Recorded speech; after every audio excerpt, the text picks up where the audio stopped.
There are several tools inside of Marvelous Design that are very useful for look dev artists, or if you want to present your clothing without doing any kind of modifications inside of, let's say, ZBrush.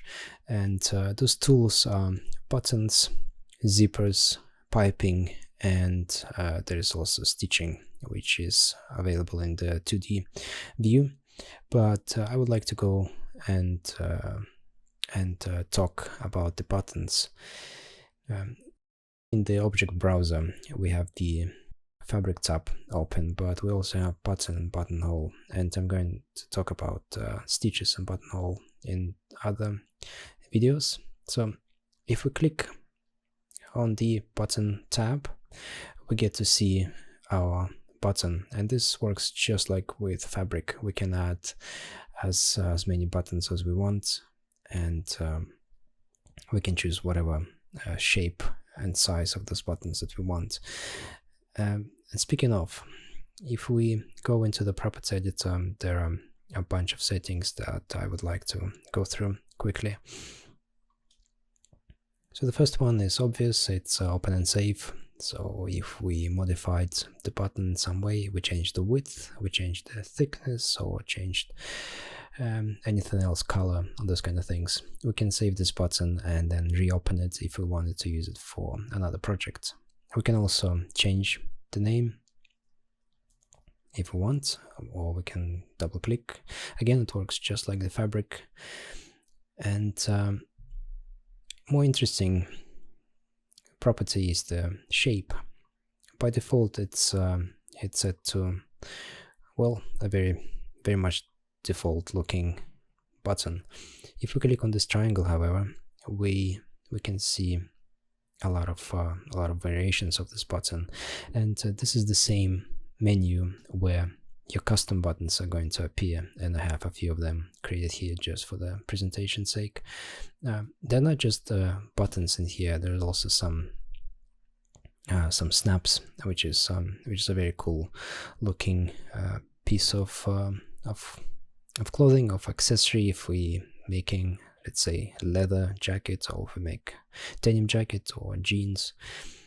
And one thing to notice as well is that under the shape we have thread type, and obviously if we choose a snap, this option will disappear, because snaps well, they don't really have any threads.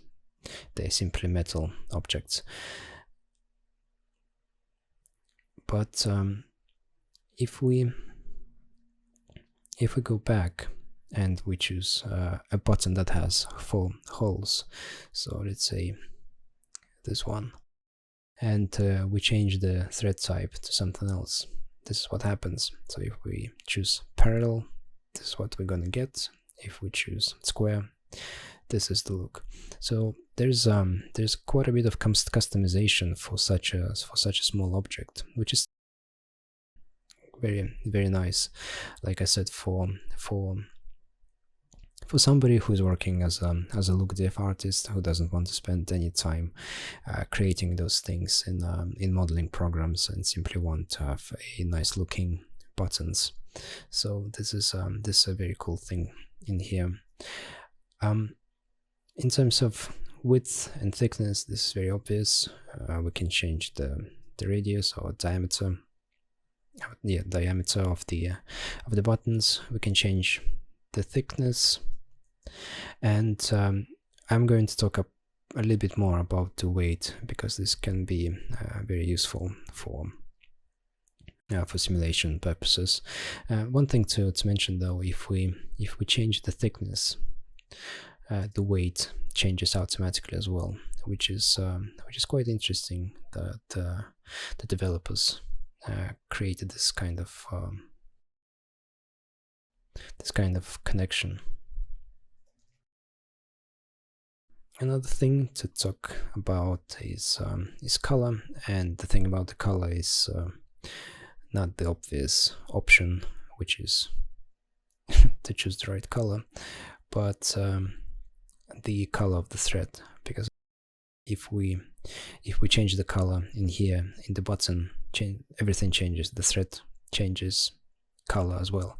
If we go into the thread panel, however, as we can see, there's this first option called use the same material as button, and the option is ticked on.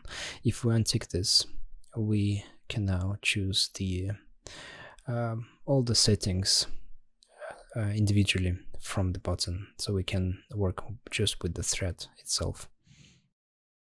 So in here I'm going to change it to something else, and the thread is now different color from the button.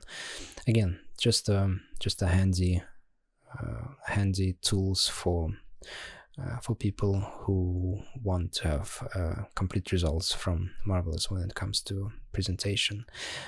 The rest of the settings is fairly straightforward. It's very much the same as settings inside of Fabric that I go through in another video, so I'm not going to spend any time in here.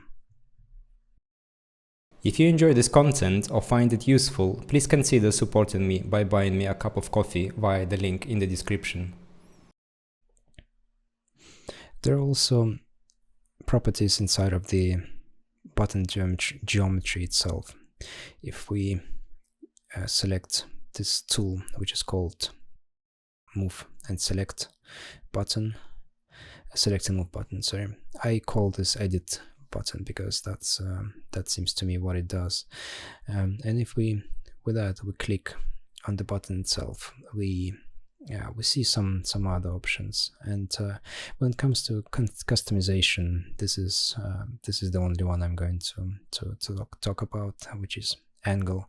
And this is for, I would say, perfectionists out there, because it allows to change the angle. And if we have let's say a shirt and we have a bunch of buttons going this way, if we don't want them to look completely well the same, we want to have some kind of randomization in there, we can select those buttons as pieces of geometry, and we can change degrees in here, probably 1 or 2 degrees, so they look a little bit more realistic and not so artificial. Before I go any further, I would like to mention one little thing about the buttons, which is the physical size. This is just a random picture I found online, but it demonstrates the size that buttons have, and of course you can choose whatever size you want. It doesn't have to be taken from some kind of a statistics, anything like that. But for the sake of this video, I actually went and measured a button on my shirt, and it was roughly 11.5 millimeters wide. And the reason why I want to mention something that seems to be so irrelevant to Marvelous, that well, the reason being is that sometimes when we create clothing inside of Marvelous and we add a lot of elements, we add some kind of stitches and all kinds of things, and we bring it into let's say ZBrush or Modbox or 3ds Max to finish it up, to add some more elements, to add something that Marvelous doesn't allow us to create. We sometimes might end up with elements being not the right size, and to have buttons is one way to make sure that everything looks kinda normal. So if I go back into the button tab and into the button property, and I set the width to, let's say, 11.5, this is something that a normal, or I guess standard short button would look like.